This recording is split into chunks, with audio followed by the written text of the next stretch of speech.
बुद्धि, बल, तेज और धर्म के गुणों की आप खान हो, राशि।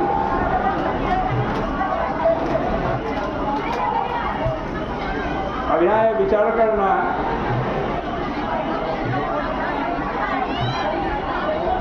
यद्यपि विभिन्न व्यक्तियों के द्वारा रावण को युद्ध से विरत करने का प्रयास किया गया और सभी इसमें असफल रहे, सभी असफल रहे। पर प्रभु का एक अंतिम प्रयास सोचने भगवान एक और प्रयास कर लिया जाए जिससे युद्ध न हो। ये भगवान श्री राम जी के आदर्श के अनुरूप भी है। इस कार्य को संपन्न करने के लिए सर्वाधिक उपयुक्त कौन होगा? मंत्रिमंडल के समक्ष यह प्रश्न रखा गया। ऋक्षपति जाम्बवान की सम्मति अंगद को राजदूत बनाकर भेजने के पक्ष में थी। ये अंगद को भेजा जाए।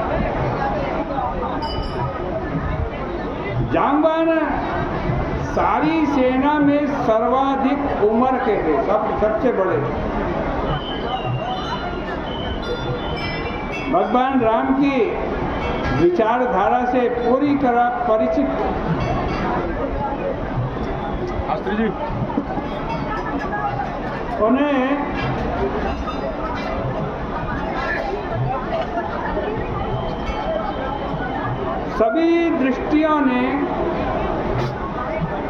उन्होंने सभी दृष्टियों से यह उपयुक्त प्रतीत हुआ कि अब की बार ये काम बाली के बेटे अंगद को सौंपा जाए।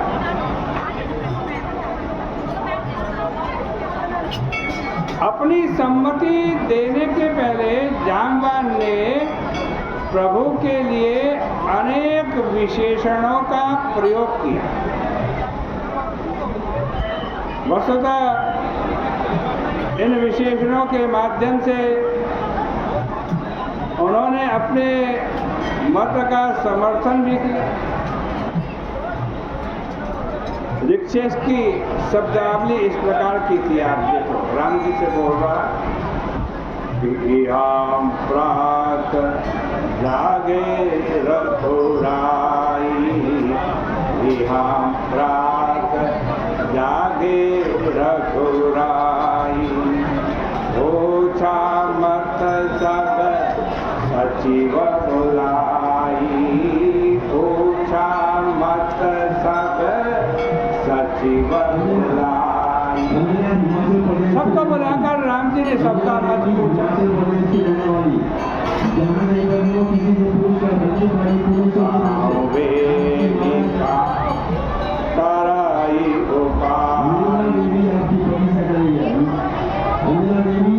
पूछने राम जी क्या उपाय करें जिससे युद्ध न हो, युद्ध से हम बच जाएं। इतने में जाम्बवान उठे। जाम्बवंत का पद सिरुनाई, दोनों सर्वज्ञ सकल पुरवासी, बुद्धि बल तेज धर्म गुण राशि, बुद्धि बल तेज धर्म गुण राशि, निज मति अनुसारा दूत पठान बाली कुमार। सर्वज्ञ का भगवान को सर्वज्ञ ध्यान दे। जाम्बवान के शब्द में कितना चमत्कार है। राम जी के कहते हैं प्रभु आप सब कुछ जानते हो, और जानते हुए भी आप क्यों पूछ रहे हो कि क्या करना चाहिए, क्या करना चाहिए? आप इसलिए पूछ रहे हो, आप हम सबको सम्मान देना चाहते हैं।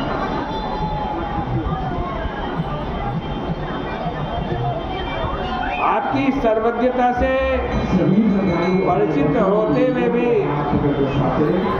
केवल आदेश का पालन करने के लिए ही मैं यह सम्मति दे रहा हूँ। इस प्रसंग में सर्वप्रथम जामवान के द्वारा सम्मति दिया जाना भी बड़ा स्वाभाविक है। और कोई सम्मति क्यों नहीं दे रहा? हनुमान जी भी नहीं दे रहे, विभीषण भी नहीं दे रहा, सुग्रीव भी नहीं दे रहा, जामवान दे रहे। विभीषण की शरणागति के प्रसंग में सुग्रीव ने पहले भगवान को सम्मति दी थी। जब कौन आया था? विभीषण आया था ना, तब दी थी। किसने? सुग्रीव ने। लेकिन उनकी सम्मति उपयुक्त सिद्ध नहीं हुई। वो तो कह रहे थे विभीषण आया है, इसको या तो मार दो या इसको जेल खाने में बंद कर दो। राम जी ने नहीं मारा।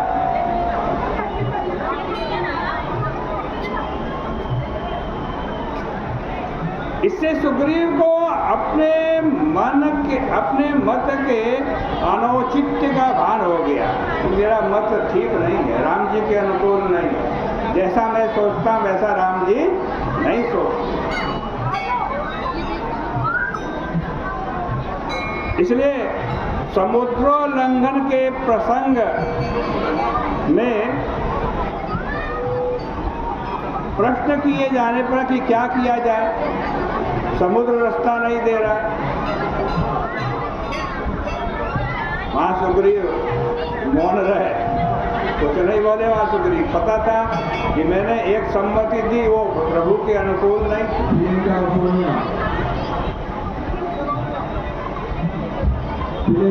लेकिन विभीषण बड़ा उत्साहित था। मैं आया लंका से, भगवान ने कितना सम्मान किया, मुझे लंकेश का, मुझे मित्र बनाया। तो ये था विभीषण के बारे में, भाई मुझे भी कुछ सम्मति देनी चाहिए।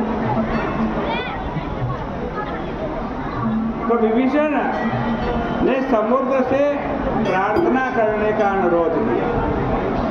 क्या किया? प्रार्थना करो महाराज,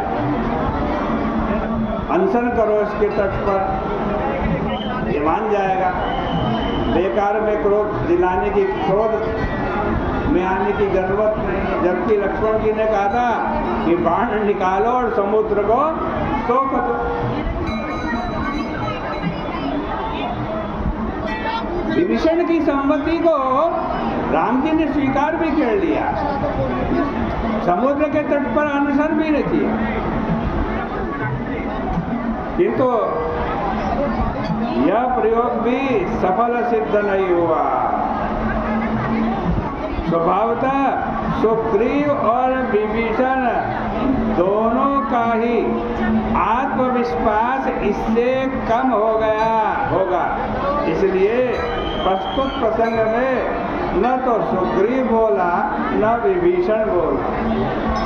अतः ऋक्षपति जामवान ही सम्मति देने के लिए प्रस्तुत होते हैं।